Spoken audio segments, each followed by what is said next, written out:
Amar é evangelizar. A Web Rádio Meimei apresenta Sementinhas do Amanhã.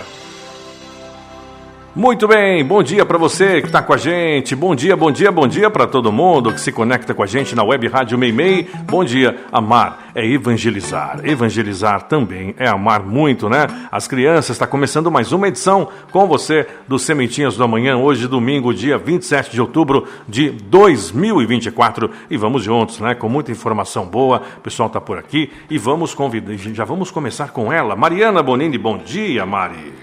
Bom dia a todo mundo que está em casa, bom dia Guga, bom dia Caio, tudo bem com todo mundo? Tudo Eu certinho. Espero que sim, né? E que hoje a gente possa aprender bastante e que a gente possa aprender bastante, refletir bastante, né? E de alguma forma ajudar o pessoal lá de casa para adquirir mais conhecimento. Muito bem, bom dia, Caio. Oi. Bom dia. Bom dia, gente. Oi, mãe. Oi, Bom dia. Guga. Bom dia. Bom dia para todo mundo que tá em casa. Eu queria agradecer por mais um programa aqui. Muito bem, Mari, onde paramos? Olha, na semana passada, a gente começou a falar sobre a terceira revelação. Lembra, Caio? O que a gente começou a falar? Aham. O que é mesmo a terceira revelação? O Espiritismo. O Espiritismo.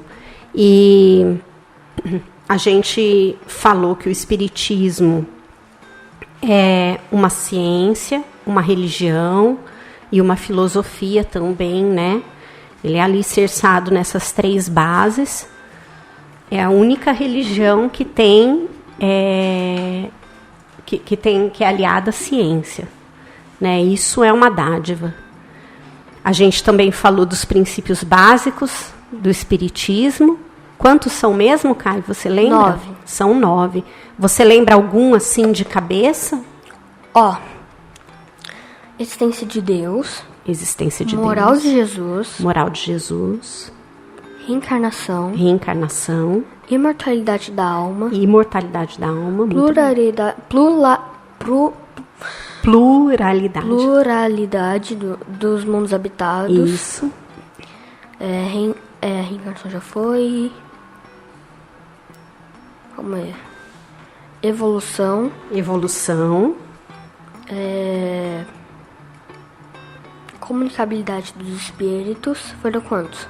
Faltam 2. 2. Fé. Fé raciocinada. E o outro, lei. Alma. Lei de Deus. Não, lei de causa. E efeito. Lei de causa e efeito. Muito bem, ela tá afiado, hein? Estudou em casa, parabéns. Conseguiu lembrar 7. E olha que em casa eu lembrei só 6. Então, e aí a gente falou também, meio rápido, né? Sobre a história do Allan Kardec. Quem ele foi, que o nome dele... Antes não era Allan Kardec, né? O nome Era dele... Hipólito Leon Denisard Rivail. Isso. E ele era um cientista, ele era um professor, ele sabia de filosofia, ele sabia de matemática, ele sabia de astronomia, né? E de várias outras. Ele era um cara, assim, muito diferenciado. Ele tinha muito conhecimento. E como cientista... Ele não acreditava em tudo que ele via, ele acreditava na lógica, né, no raciocínio lógico, naquilo naquilo que a ciência conseguia, os experimentos conseguiam comprovar, né? E aí acho que a gente tem que retomar daqui, né, Caio? Então eu vou começar te perguntando assim, olha, como o Rivail era um cientista, você acha que ele foi facilmente convencido dos fenômenos que eram denominados mesas girantes, que acabaram dando a origem a todo o processo, né? Você acha que ele facilmente se convenceu de que nessas manifestações chamadas mesas girantes havia inteligência e lógica e que não eram simples manifestações físicas? O que você acha? Eu acho que não, porque ele acreditava na lógica. Se algo não tivesse lógica, ele talvez não acreditasse. Pois é. Ele era muito cético, né? Você sabe o que é cético, né? Sim. É uma pessoa que não acredita em tudo. É uma pessoa assim que ela só acredita naquilo que tem comprovação, né? Ela tem que ser convencida com a lógica de que aquilo existe, né? Então eu queria que você lesse pra gente, Caio, o nosso texto 7, falasse pra gente da onde que a gente tirou esse texto, tá? E lesse pro pessoal lá de casa para entender um pouquinho do que a gente está falando. Certo. Então o texto 7 é de O Livro dos Espíritos e ele está escrito na folha 32 da introdução do estudo da doutrina espírita. Muito bem. Vamos lá. Allan Kardec, na introdução de O Livro dos Espíritos, nos relata que as primeiras manifestações inteligentes verificaram-se por meio de massas que se moviam e davam de mesas, Caio. De mesas. Entendi, massas. De mesas que se moviam e davam determinados golpes, batendo um pé, e assim respondiam, segundo que se havia convencionado, por sim ou por não. A questão proposta. Até aqui, nada que havia sido... Até aqui nada há de bastante convincente para os céticos, porque se poderia crer no efeito do acaso, há de bastante... em seguida... Porque se poderia crer no efeito do acaso, em seguida obtiveram-se respostas mais desenvolvidas, por meio das letras do alfabeto, dando ao móvel um número de ordem de cada letra. Chegava-se a formar palavras e frases que respondiam às questões propostas. A justeza das respostas e a sua correspondência com a pergunta provocaram admiração. O ser misterioso, que assim respondia, interpelado pela sua natureza, sobre sua natureza, declarou que era um espírito ou um gênio. Deu o seu nome e forneceu diversas informações a seu respeito. Esta é uma circunstância muito importante a notar. Ninguém havia então pensado nos espíritos como um meio de explicar o fenômeno. O próprio fenômeno em que revelou a palavra. Esse meio de correspondência era demorado e incômodo. O espírito, esta é também uma circunstância digna de nota, indicou o outro. Foi um desses seres invisíveis quem aconselhou a adaptar-se um lápis a uma cesta ou a outro objeto. A cesta, posta sobre uma folha de papel, é movimentada pela mesma potência oculta que faz girar as mesas. Mas em lugar de um simples movimento regular, o lápis escreve por si mesmo, formando palavras, frases e discursos inteiros de muitas páginas, tratando das mais altas questões de filosofia, de moral, de metafísica e de psicologia. E isso com tanta rapidez como se escrevesse à mão. Esse conselho foi dado simultaneamente na América, na França e em diversos países. Eis os termos que foi dado em que foi dado em Paris, a 10 de julho de 1853, a um dos mais fervorosos adeptos da doutrina, que há muitos anos, desde 1849, se ocupava com a evocação dos espíritos. Vá buscar no meu quarto, ao lado, a cestinha. Prenda nela um lápis, coloque o papel e ponha-lhe os dedos na borda. Feito isso, depois de alguns instantes, a cesta se pôs em movimento. E o lápis escreveu, legivelmente, esta frase: Isto que eu vos disse, proíbo-vos expressamente de dizer a alguém. Da primeira vez que escrever, escreverei melhor. Muito bem, Caio. Você entendeu esse texto? Entendi. Às vezes o pessoal lá de casa não entendeu, né? Então vamos explicar rapidinho. Então, esse texto ele é importante para a gente entender como que começaram, né, essas manifestações. O Hipólito foi convidado para começar a acompanhar aqueles eventos das mesas girantes que eram tidos como um divertimento naquela época, né?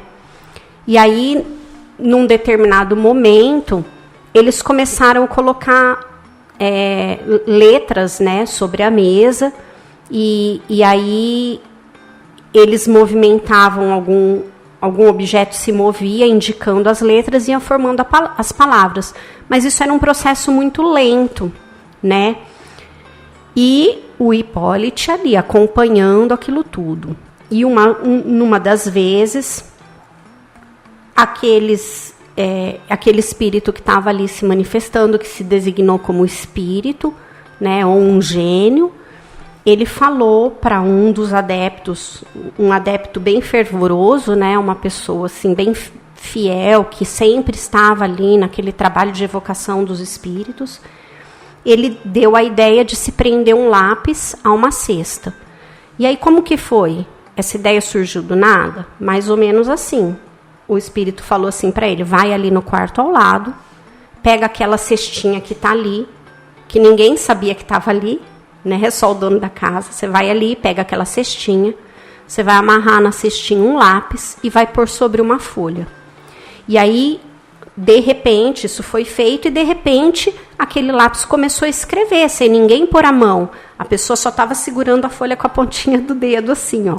E o lápis começou a escrever, como se fosse uma pessoa, com a agilidade de uma pessoa, né?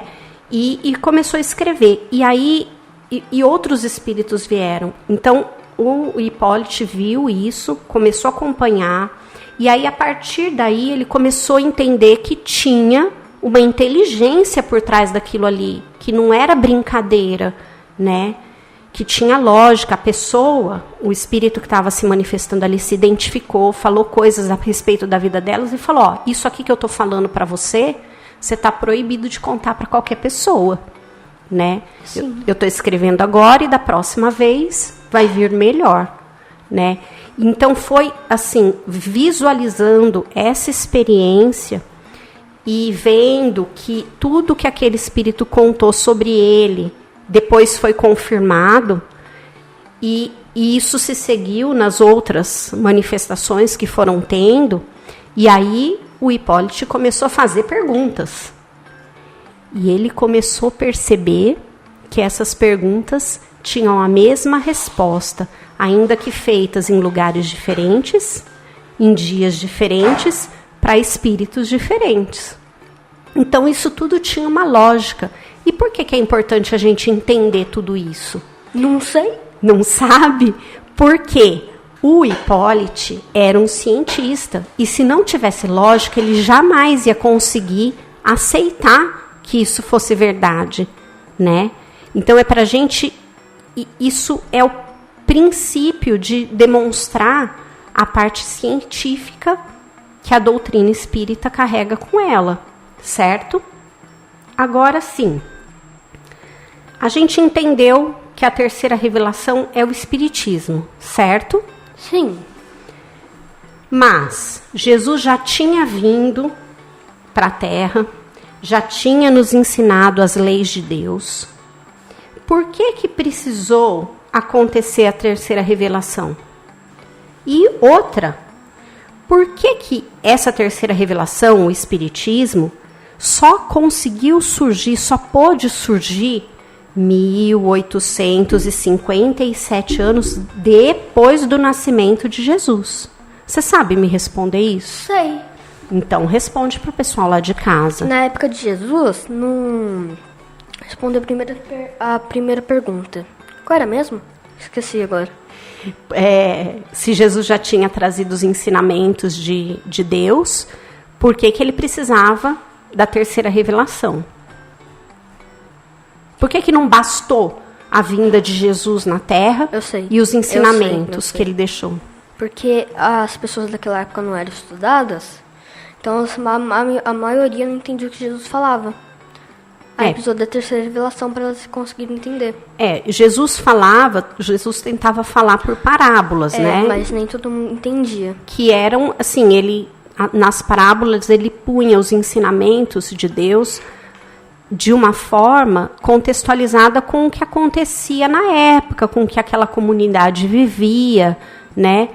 Só que tinha tanta profundidade que muitas pessoas não conseguiam entender mesmo, né? Muitas pessoas seguiam Jesus porque ele era uma pessoa envolvente, as pessoas ficavam meio que hipnotizadas, magnetizadas por ele, assim, e seguiam e acreditavam, mas sem muita reflexão, sabe? Sem muito aprofundamento naquelas ideias. E aí tá bom, então por causa disso precisava da terceira revelação. Mas por que a terceira revelação demorou tanto tempo? Olha, quase 2000 anos, né? 1857 anos, né? Por quê? Demorou tanto? Porque a gente ainda precisava evoluir e estudar mais para a gente conseguir entender a complexidade do espiritismo. Você lembra que a gente falou que o espiritismo é uma religião que se alia à filosofia e à ciência. E outra coisa. Então precisava desenvolver a ciência, né? O espiritismo, ele é uma das religiões mais complexas do cristianismo. Se não a mais complexa. Porque ele questiona tudo, né? Enquanto as outras religiões têm os dogmas, e aceita-se os dogmas de uma forma inquestionável, por isso que chama dogma, né? Aquilo que você aceita como uma verdade absoluta e não questiona. No espiritismo, você questiona. Porque a fé é raciocinada. A fé tem que ser lógica, ela não pode simplesmente ser uma imposição. Por isso que a gente é aliado da ciência. Exatamente. Então vamos ler o texto 8 para o pessoal lá de casa? Sim. Então vamos lá. No caso, o texto 8 é do livro O Evangelho segundo o Espiritismo. Vamos ler. No livro O Evangelho segundo o Espiritismo, a autora nos lembra que o Espiritismo não ensina nada que seja contrário ao que ensinou Jesus, mas explica de forma bem clara o que ele muitas vezes disse de forma alegórica ou simbólica. E isso facilita muito a nossa compreensão. O Espiritismo é obra do Cristo e vem colaborar com a época da regeneração, uma época em que os homens estarão mais evoluídos e mais conscientes de sua condição de espíritos imortais, e que em breve se instalará na Terra. Antes da vinda de Jesus, os judeus tinham ideias muito pouco claras sobre a vida futura. Eles acreditavam nos anjos, que consideravam seres privilegiados, mas não sabiam que um dia todos os homens espíritos poderiam se tornar anjos. No entendimento deles, o cumprimento das leis de Deus teria como recompensa bens terrenos, saúde e vitória sobre os inimigos de sua nação.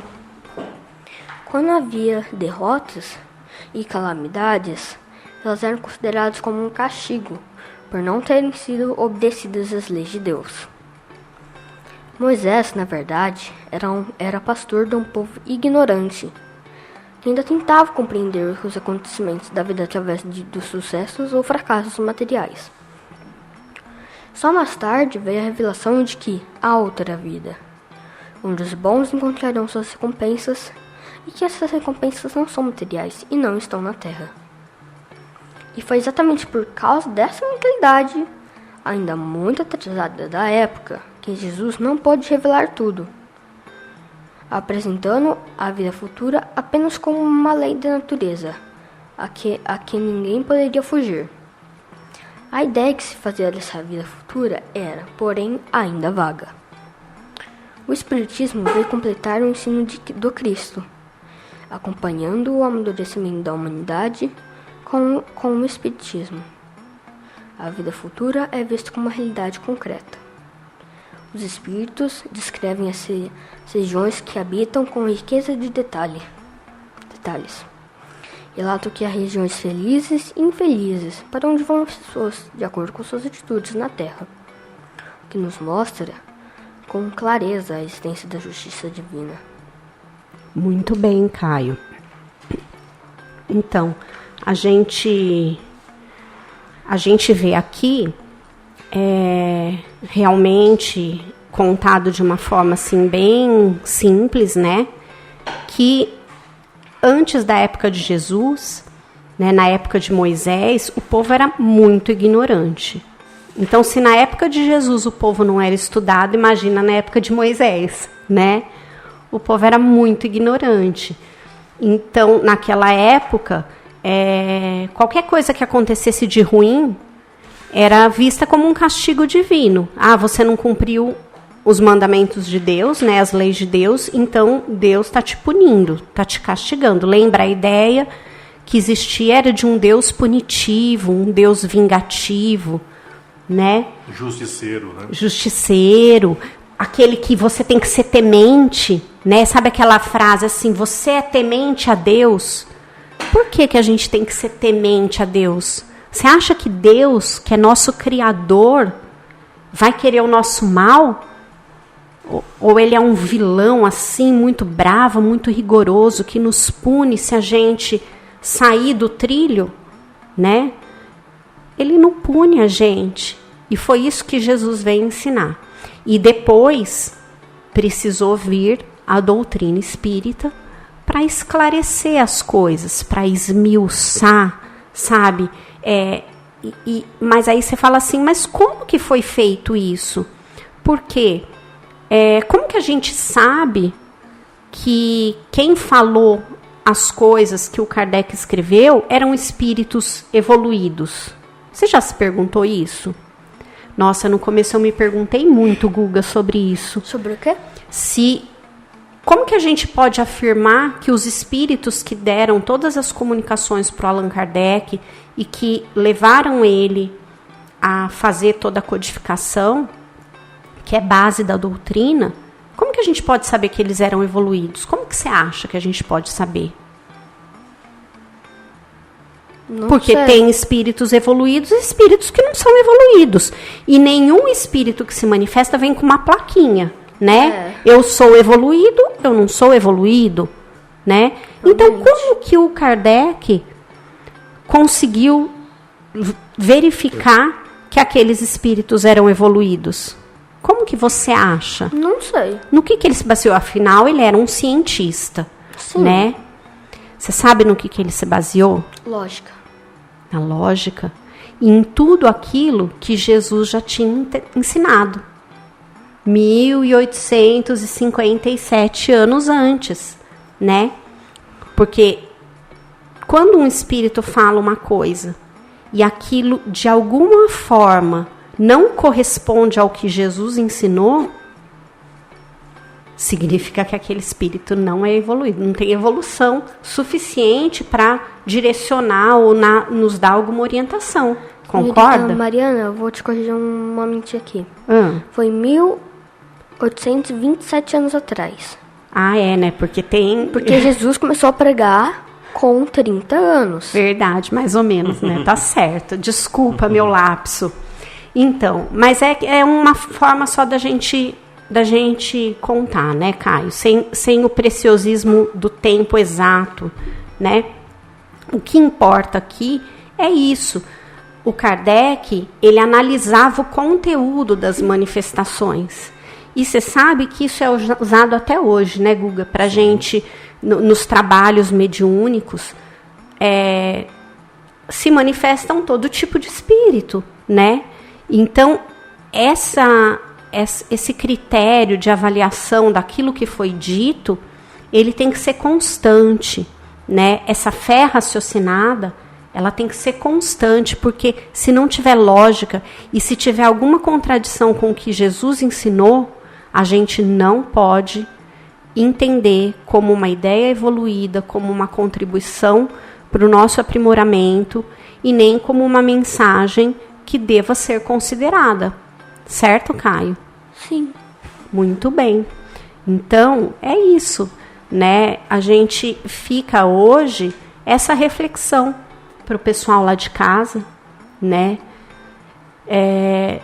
Primeiro, na grandeza do trabalho que o Kardec teve, né? Porque ele se dedicou a escrever esses livros por pouco tempo. Não foi muito tempo, não foram 30 anos, 40 anos, né?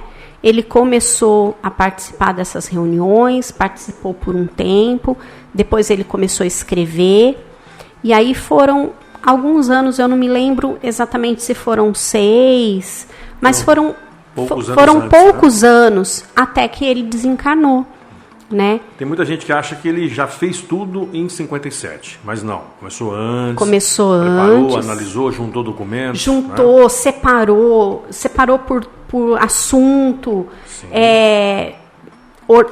organizou as perguntas e as respostas, o que tinha lógica. Se a gente for olhar lá no Livro dos Espíritos, muitas questões, além da resposta dos espíritos, tem uma explicação que ele dá, né? Então, foi um trabalho, assim, muito árduo, né? Por que ele teve que trocar de nome? Por que ele teve que usar um pseudônimo? Porque não queriam descobrir que ele era um cientista, um professor. Não, primeiro porque ele sabia que a doutrina ia sofrer muita perseguição. Então ele queria desvincular ao nome dele, porque ele era um professor, ele era muito conhecido, né? Ele era muito conhecido na época, na sociedade. Então, foi uma forma dele se proteger e viabilizar que o trabalho continuasse. Porque se ele, no primeiro livro, ele tivesse colocado o nome dele, provavelmente ele já teria sofrido muitos questionamentos, muitas perseguições, e nenhum dos outros livros teriam conseguido ser escritos, né? Então, e era assim um trabalho ao qual ele se dedicava diariamente, dia e noite, né? Contando muito com o apoio da mulher dele, a Camille Flammarion, né? Então, ela é Camille Flammarion, a mulher dele, não é? A mulher dele? Amélie Baudet. Amélie, nossa, que falha. Amélie, verdade, confundi, nossa, perdão. Então, a Amélie, ela dava todo um amparo para ele que ele conseguisse desenvolver o trabalho de codificação, né? Então, a gente precisa...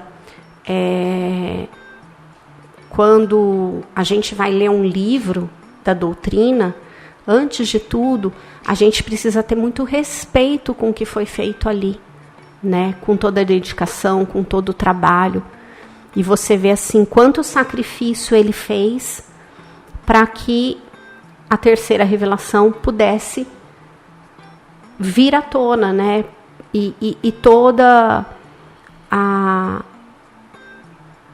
finalidade da terceira revelação, que é a de esclarecimento, de como que eu posso dizer assim, esmiuçamento do teor daquilo que Jesus nos trouxe, né, e dos ensinamentos morais de Jesus, para que isso pudesse contribuir para a evolução dos seres que habitam esse planeta, né? Então, foi um trabalho grandioso, que merece muito respeito da gente, muita consideração. E então que toda vez que a gente for ler, que a gente for estudar, vamos pensar assim, nossa, será que eu iria conseguir fazer isso? Você sabe por que eu falo isso, Caio? Porque a preparação desse programa, e é importante que as pessoas saibam disso, né? A gente não vem para cá e fala qualquer coisa, né? A gente estuda. Esse programa está sendo preparado já há bastante tempo e não é um trabalho fácil, é um trabalho de formiguinha, né? É um trabalho de você procurar em vários livros, várias referências e organizar essas referências. E se eu que estou fazendo esse trabalho hoje, esse trabalho demanda muito tempo, muita dedicação e muita persistência, eu fico imaginando o trabalho do Kardec, né? Foi fantástico o trabalho dele. Foi fantástico. Muito então, bom. desde já fica aqui o meu respeito e as minhas homenagens para esse cara que hoje é responsável, né? O que ele deixou para a gente é responsável por nós darmos grandes passos na nossa evolução, né? Porque nos permite entender com mais profundidade tudo aquilo que Jesus nos ensinou. Inclusive, Mari, o trabalho que ele fez foi tão bom, que ele abriu uma porta muito grande para o estudo de tudo isso que você colocou. E a pessoa, quando estuda a doutrina com afinco, isso que você colocou da análise, do estudo, do choque entre duas informações, de você buscar uma explicação científica para isso, dentro da filosofia, que é o estudo também, isso muda a vida da pessoa. A pessoa carrega isso para a vida dela, para o trabalho dela, para o estudo dela, e ela acaba aprendendo algo que até então, às vezes, ela não tinha visto isso em lugar nenhum. É aquela luz, né?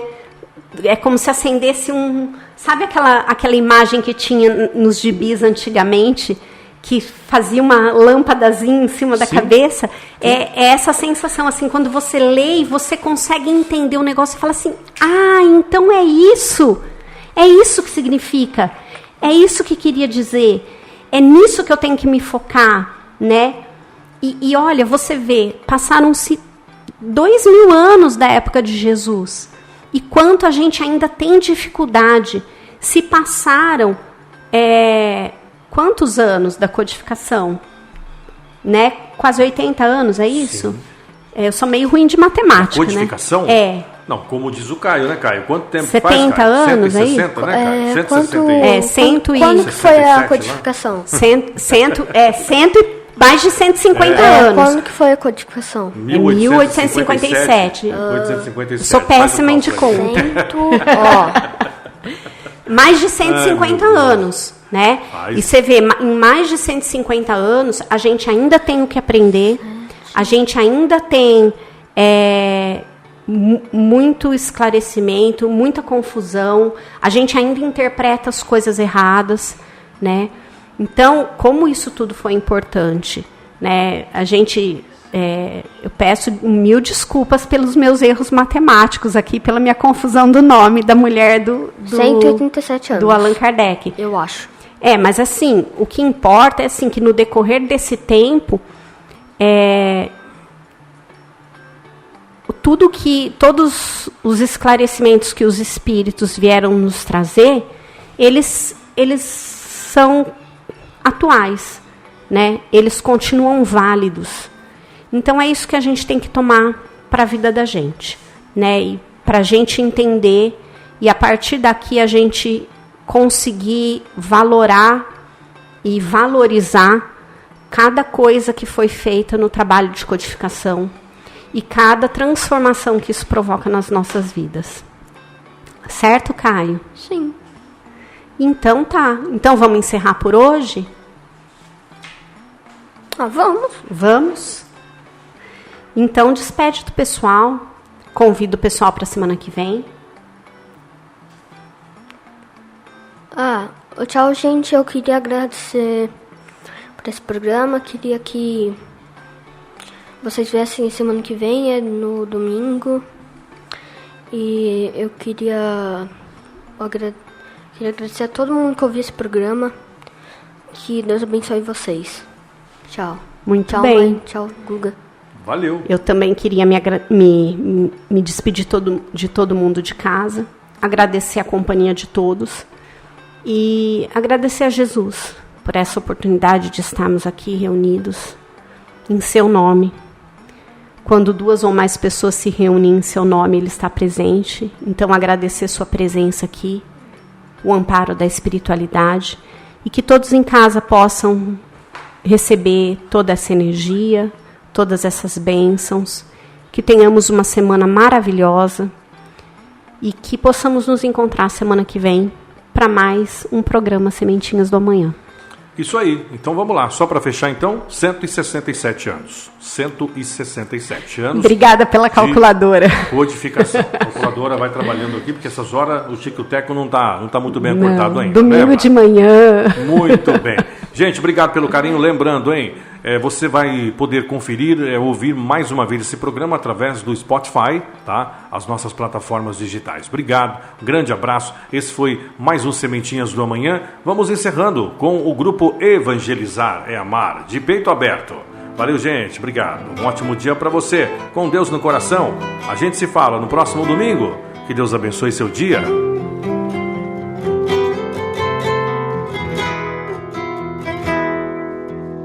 Se um dia te sentires magoado e no peito houver dor,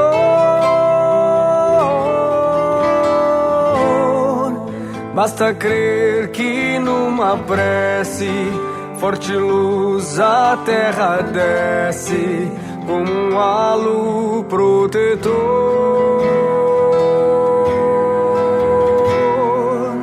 espalhando lindos raios de amor, de uma fonte que jamais vai se esgotar. Pretende te guiar pelos caminhos da razão, prometendo estar sempre perto do seu coração.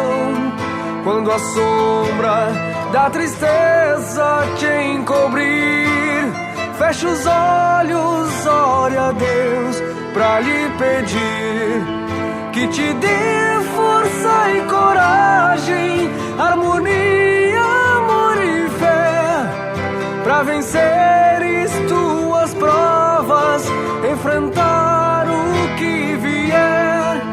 De alma limpa, peito aberto, confiança no porvir, ter no espírito a vontade de ajudar, trabalhar e servir.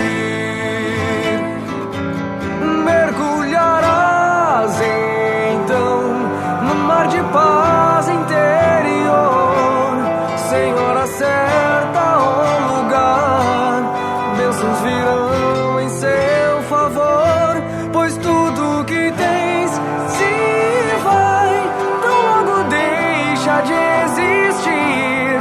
Teu bem maior é o que és, e isto não vai se consumir.